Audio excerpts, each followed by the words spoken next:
జన్మించి మరి ఆయన 33.5 సంవత్సరములు జీవించి మనుషులనేటువంటి వారు చేయలేని అనేకమైన గొప్ప కార్యములు చేసి ఆయనలోని దైవత్వమును లోకములకు బయలుపరిచి ఉన్నాడండి.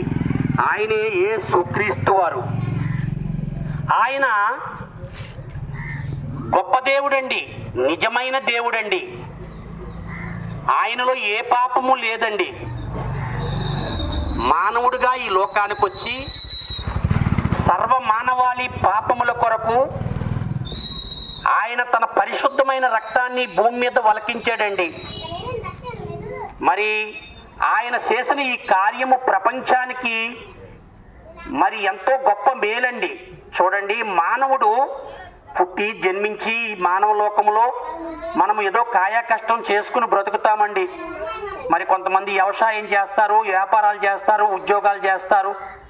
మరి ఇలా జీవనోపాధి చేసి ఇక్కడ భార్య బిడ్డల్ని ఇల్లు కట్టుకుని మరి అనేకమైన వస్తువులు, బంగారాలు, డబ్బు సంపాదించుకుంటామండి. మరి ఇది శాశ్వతం అంటారా? చూడండి, నరుడు ఆయుష్ 60-70, అధిక బలం ఉంటే 80 అని పరిశుద్ధ గ్రంథం బైబిల్ చెప్తుందండి. మరి ఇక్కడ కొంతకాలం జీవించి ఈ భూమిని విడిచిపెట్టి వెళ్ళిపోయే రోజు ఒకటి ఉంటుందండి. ఇక్కడ ప్రధానమంత్రి అయినా, ముఖ్యమంత్రి అయినా, దీనులైనా, డబ్బున్నవారైనా, లేనివారైనా ఏదో రోజుని విడిచిపెట్టి వెళ్ళిపోతామండి. ఇది శాశ్వతం కాదు కదండి. చూడండి, కరోనా వచ్చిందండి, ఎంతో మంది చనిపోయారండి.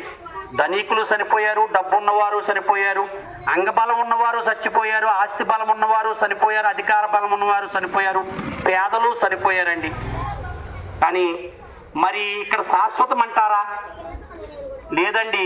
డబ్బు రక్షించలేదు, అధికార బలము రక్షించలేదు, ఆస్తి బలము రక్షించలేదు, వైద్యము రక్షించలేదు, ఎంతో మంది చనిపోయారండి. కానీ మరి ఇక్కడ శాశ్వతం కాదు కదండి. ఏదో ఇక్కడ మనం కొంతకాలం ఉండి జీవించి వెళ్ళిపోతాం. అదే మరి పరిశుద్ధ గ్రంథం బైబిల్ చెప్తుందండి, ఆత్మకు సావు లేదు, శరీరం మట్టి, శరీరం నిష్ప్రయోజనం అని. మరి ఆత్మే జీవింపజేస్తున్నదని చెప్తుందండి. చూడండి, ఇక్కడ ఒక మనిషి చనిపోయాడంటే పేరు సుబ్బారావు ఉండొచ్చు, వెంకటరావు ఉండొచ్చు, అప్పారావు ఉండొచ్చు. మనం ఏమంటామండి? అప్పారావు వెళ్ళిపోయాడు, సుబ్బారావు వెళ్ళిపోయాడని. కానీ అక్కడ బాడీ ఉంటుందండి.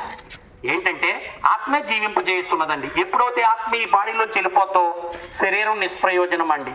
మరి ఆ శరీరం ఏం చేస్తామండి? కొంతమంది పూడ్చి పెడతారు, కొంతమంది కాల్ చేస్తారండి. మరి ఇక్కడ ఆత్మ ఏమవుతుందండి? తన తండ్రి తయారు చేసిన తండ్రి దగ్గరికి వెళుతుందండి. మరి అక్కడికి వెళ్ళిన తర్వాత ఆత్మ అక్కడ నరకమా స్వర్గమా 2 ఉన్నాయండి.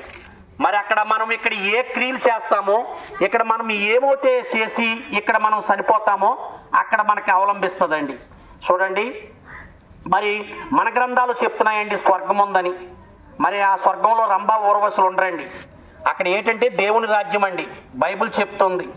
మరి అక్కడ దేవుని రాజ్యంలో, ఆ పరలోక రాజ్యంలో మనం నిత్యము జీవించాలంటే ఇక్కడ నిజమైన దేవుణ్ణి మనం ప్రార్థించాలండి. ఆ నిజమైన దేవుడు ఎవరు? ఆయన ఎలా ఉంటాడు? ఆయన రూపం ఏంటి? ఆయన బలం ఏంటి? ఆయన శక్తి ఏంటి? ఆయన జ్ఞానం ఏంటి? ఈ భూమి, ఆకాశము, గాలి, నీరు, అగ్ని పంచభూతములు కలగజేసిన వారు మనం ఆలోచన చేస్తే ఆ నిజమైన దేవుడు యేసుక్రీస్తు ప్రభువారండి. మేము మిమ్మల్ని ఏది ఆశించి రాలేదండి. మీరు ఏదో డబ్బులు ఇస్తారనో, సందాలు ఇస్తారనో, మరి లేకపోతే టీలు ఇస్తారనో, టిఫిన్లు ఇస్తారనో రాలేదు తల్లి. ఆ నిజాన్ని తెలుసుకోవాలి. మీలాంటి భక్తులు, మీలాంటి నిజమైన భక్తులు ఆ నిత్య జీవం చేరాలని మా తపన, మా ఆలోచన. కాబట్టి ప్రియ సహోదరి సహోదరుడా, దీపం ఉండగానే ఇల్లు చక్కబెట్టుకోమన్నారు పెద్దలు.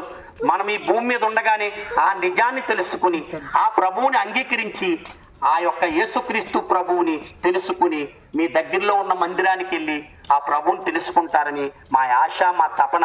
ఇవాళ మేము కూలి పనికి వెళ్తా 500, 600, 700 సంపాదించుకుంటామండి. మేమంతా కూలి పని చేసే బిడ్డలమే.